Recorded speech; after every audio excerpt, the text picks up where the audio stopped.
Ito ang aking panaginip mga kapamahagi. Samahan niyo ako dahil pupunta tayo sa Canada. At ayan na nga mga kapamahagi, nagpapaalam na ako sa aking anak. At dahil tulog nga siya, hindi ko na ginising para hindi naiiyak. At dali-dali na akong bumaba dahil nandyan na yung ating sasakyan. At itong panaginip na to ay nagkakatotoo. So babay na muna sa aking pamilya. At sa madaling salita mga kapamahagi, nandito na tayo sa Maynila dahil flight na natin papuntang Taipei. At ito ang ating sasakyan ngayon. So ayan, pagdating natin dan sa Taiwan mga kapamahagi is sasakay ulit tayo papuntang Vancouver, Canada, no? So at ito, papahinga muna tayo at China Airlines yung sasakyan natin dahil nga ito yung nakalagay sa ating ticket.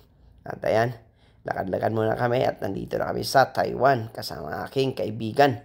So ayan mga kapamahagi, abangan nyo yung buong kaganapan dahil ang ganda ng kanilang VIP, no? So hindi naman tayo dyan, doon lang tayo sa unahan.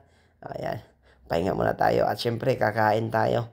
Mayroon silang prutas, apple at saka bayabas.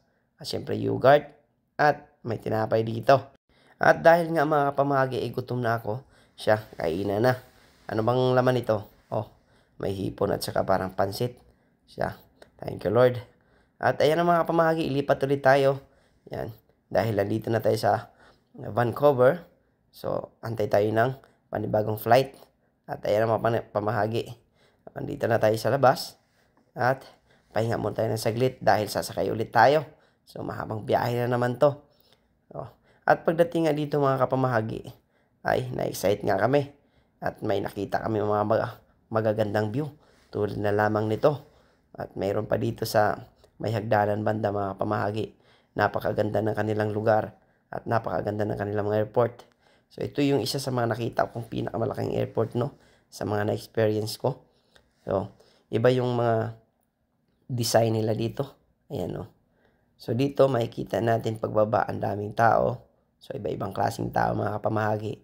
So panibagong na naman pakisama sa mga ibang lahi dahil hindi naman natin kilala yung mga ugali nila. So kailangan respeto pa rin sa isa't isa, no? Ayan, galang pa rin natin kung sino yung mga kasalubong natin. So ayan, magbigay tayo, galang. So pagbaba ko dito mga kapamahagi, nagulat ako, no?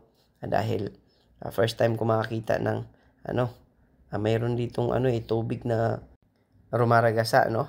Pero ayan, ang nakapagpukaw pansin dito ay ang daming barya mga kapamahagi, oh. Hindi natin alam kung bakit may mga ganito. Siguro mayroon din sila dito mga pamanhiin, no? Ayan, no? Ayan, may mga barya silang nilalagay dyan. So ang dami niyan. So pupunta tayo ng immigration mga kapamahagi, no? Para sa ating interview.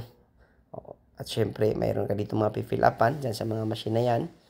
At nakapasok na nga tayo at nakuha natin yung bagahe. Thank you Lord dahil okay na ang lahat. So lilipad tayo papuntang Calgary dahil na-miss natin yung ating flight papuntang Saskatoon. So ginawa naman nila ng paraan, no? Dahil nga ang haba ng pila sa immigration, kaya nahuli kami papuntang Saskatoon. Kaya nagkaroon kami ng panibagong boarding, no? So papunta tayong Calgary and then Calgary to Saskatoon. At ayan mga pamahagi, so nandito na tayo sa Calgary. So sasakay na tayo papuntang Saskatoon.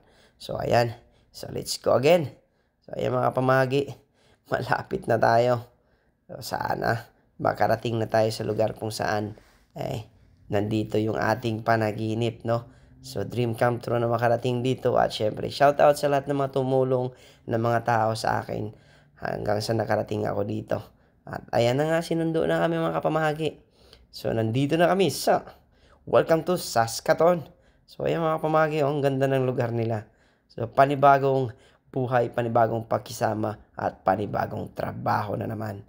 At ayan, dadalhin kami sa hotel at magpapahinga dahil kinabukasan may gagawin ulit tayo. So abangan nyo yung mga panibagong vlog natin, mga susunod na upload. So ayan, nandito na tayo sa hotel.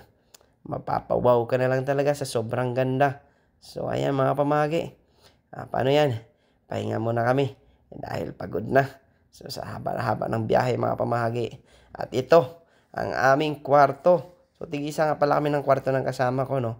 Nandun siya sa kabila. So, salamat sa magandang panaginip at salamat sa panaginip na nagkakatotoo. At ayan na nga mga pamahagi, silipin lang natin yung kanilang labas.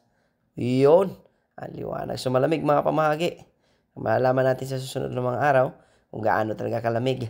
At ito, ang aking buhay at ito, ang aking panaginip sa Canada. Maraming salamat at huwag kalimutan mag-subscribe sa ating YouTube channel at manood sa mga susunod na upload. At maraming salamat. Ingat ang lahat. God bless and more blessing sa ating lahat. Bye-bye.